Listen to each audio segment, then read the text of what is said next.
ही अभिमानाची बाब आहे आणि हीच कामगार चळवळीच्या पुढ्याचा दिशा देणारा काम आहे.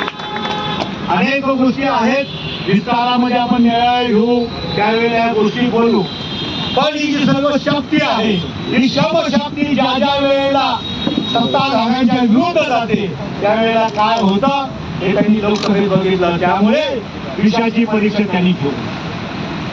येणाऱ्या 6 तारखेच्या आतमध्ये माननीय मुख्यमंत्री आणि सर्व मंडळींनी आमच्याशी चर्चा करून तुम्ही जे कबूल केलेलं आहे, आम्ही नव्याने काही मागत नाही, आम्ही काही नव्याने मागत नाही.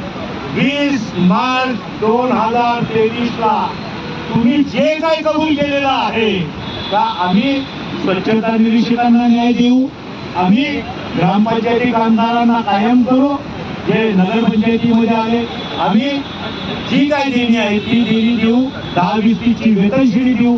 हे तुम्ही माननीय मुख्यमंत्री महोदय कबूल केलं आणि तुम्ही कबूल केलेलं जर सरकारमधले जर शासकीय अधिकारी ऐकत नसतील तर तथास्तु सारखी परिस्थिती झालेली आहे. कसं चालायचं सरकार आणि कसा कामगार जगणार? कारण मुख्यमंत्री कबूल करून जर 15 महिने अंमलबजावणी होत नसेल आणि आम्हाला रस्त्यावर यायला लागत असेल तर माझ्या आणि तुमच्या पुढे मित्रांनो पुढचा मार्ग एकच, काम बंद आंदोलनाशिवाय पर्याय नाही.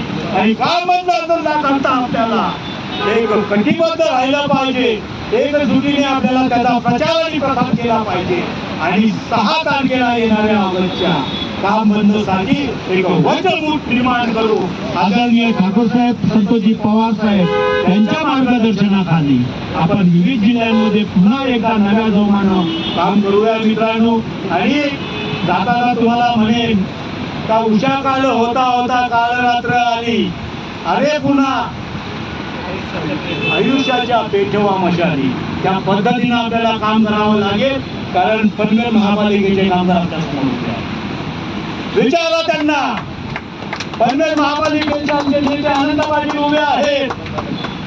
2016 ला महापालिका होते, पुढच्या 7-8 महिन्यामध्ये त्यांना पगार नाही, बिनपगारी फुल अधिकारी. कमिशनर 12 तास 14 तास काम करून घेत होते पण काही ढकू नाही. आदरणीय ठाकूर साहेबांच्या नेतृत्वाखाली आम्ही 12 एप्रिलला मोर्चा काढला आणि त्यावेळेला पगाराची भूमिका निश्चित झाली. पहिला पगार 7-8 महिन्यानंतर 29 ऑगस्टला घेतला. वेगवेगळ्या पद्धतीने आंदोलन केली, लॉंग मार्च काढला आणि पनवेल मधला एकूण 320 कामगार आम्ही जो काही ग्रामपंचायतीखाली होता त्याला महापालिकेमध्ये परवानगी घेऊन करून घेऊ शकलेलो आहोत. आणि आजही आमचं पत्र तयार आहे त्या लोकांचा जो काही फरक आहे 2016 पासून त्यांना कायम केल्याच्या तारखेला येईल तो सुद्धा मिळाला पाहिजे, तो सुद्धा आमचा हक्क आहे आणि आपण हे लढवून मिळवू. तर त्यामुळे हे उदाहरण आहे आपल्या पद्धतीचं, कारण आपण सर्व लोकांना कायम करून घेतलेले आहेत मित्रांनो. आणि ते सुद्धा आदरणीय ठाकूर साहेब आणि संतोष पवार साहेब आणि आपण सर्वांच्या लढाईतून केलेलं आहे. कुणी ऐऱ्या गैऱ्याचं काम नाही. आंदोलनामध्ये बरेच ऐरे गैरे नसू खेळे फिरतात, बाकी संस्कृती आलेली आहे. प्रमुख कार्यकर्ते एंटी करप्शन ट्रॅप केलेले लोक कामगार नेते बनत आहेत, ज्यांचा 50-52 वर्षाचा प्रदीर्घ अनुभव आहे निष्कलंकपणे कामगार चळवळीत. संतोषजींचा 30-35 वर्ष आंदोलनाला समर्पित जीवन गेलेले आहेत. आम्ही गेली 40 वर्ष काम करतोय, परंतु आमच्याकडे कोणताही आमचा मनोज असेल, राकेश असतील, ऐरडकर असतील आणि भूषण असतील, आमचे सर्व मिस्टर क्लीन आहे. आपलं काम भलं आणि मग काम करून संघटना करायची. संघटनेच्या जीवावर आयजीच्या जीवावर माहिती नाही करणार. तर त्यामुळे मित्रांनो इतर कोणी येतील भटमुंजे त्यांच्याकडे लक्ष देऊ नका. आपण रस्त्यावर लढणारी लोक आहोत, आपण लोकांच्या पुढे जाऊन लोकांच्या समस्या जाणून घेणारी लोक आहोत. माझ्या वाड्यातल्या कामगारांचा पगार मागच्या 3 महिन्यापर्यंत 7-7.5 हजार होता, बरोबर आहे सचिनजी? हा, आणि आज किती घेतो आम्ही? 16,865.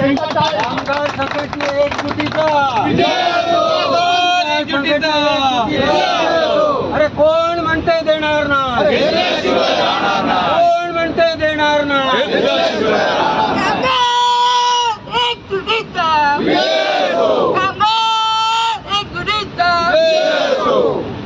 आदरणीय लेबर कमिशनर, उपायुक्त आणि साऱ्या मंडळीबरोबर सातत्यानं पत्रव्यवहार करून ठाकूर साहेब, संतोषजी पवार आणि मी सातत्यानं मार्गदर्शन करून त्या लोकांचा पगार जवळपास आपण 10,000 करून घेतले. 3 महिन्यापर्यंत एबीएससी गणपती सणापूर्वी मिळेल, बोनसची रक्कम दिवाळीपूर्वी मिळेल, हे आपण ॲग्रीमेंटमध्ये उतरवले. कायमच्या कामगारांना मिळत आहे, पण आपण कंत्राटी कामगारांना सुद्धा मिळवून घेण्यामध्ये यशस्वी झालं. विक्रमगड आणि मोखाडा आणि जव्हार या सर्व जे काही प्रश्न आहेत ते सुद्धा आपण प्रश्न सोडवणार. ज्या पद्धतीनं आपण पालघर जिल्हा, ठाणे जिल्हा, रत्नागिरी, सिंधुदुर्ग, रायगड जिल्हा या सर्व नगरपालिका आहे तिथे सुद्धा लढाईसाठी मित्रांनो, आपण सारे जण इथे आला. पुन्हा आपलं मनापासून मी आपलं स्वागत करतो, अभिनंदन करतो. आणि प्राप्त परिस्थितीमध्ये जी काही उपस्थिती आहे ती काही थोडी नाही. आझाद मैदानात पण एवढीच लोक असतात आणि इथल्या मैदानात सुद्धा एवढीच असतात, पण तुमच्या एकजुटीचं बळ आहे, ही फार मोठी शक्ती आहे. तेवढं मी आपल्याला सांगू इच्छितो. आणि पुन्हा आजच्या मोर्चानंतर काम संपलं असं नाहीये. आपली पुन्हा जबाबदारी येते. पुन्हा आपल्या नगर परिषदांमध्ये, नगरपंचायतीमध्ये मिटिंग, पुन्हा आपापल्या जिल्ह्यामध्ये मिटिंग, आणि या साऱ्या गोष्टी घेतल्यानंतर आपल्याला एक पनवेलसारख्या मोठ्या शहरामध्ये प्रचंड मेळावा त्या आंदोलनापूर्वी घ्यायला लागेल. पनवेल एवढ्या करता तर सिंधुदुर्गसाठी पनवेल जवळ आहे, पालघरसाठी पण जवळ आहे. लोकांचं मध्यवर्ती आहे म्हणून आपण पनवेलमध्ये आपल्याला बेस्ट मॅनेजमेंट इव्हेंट सर्व जे आहे ते करता येईल.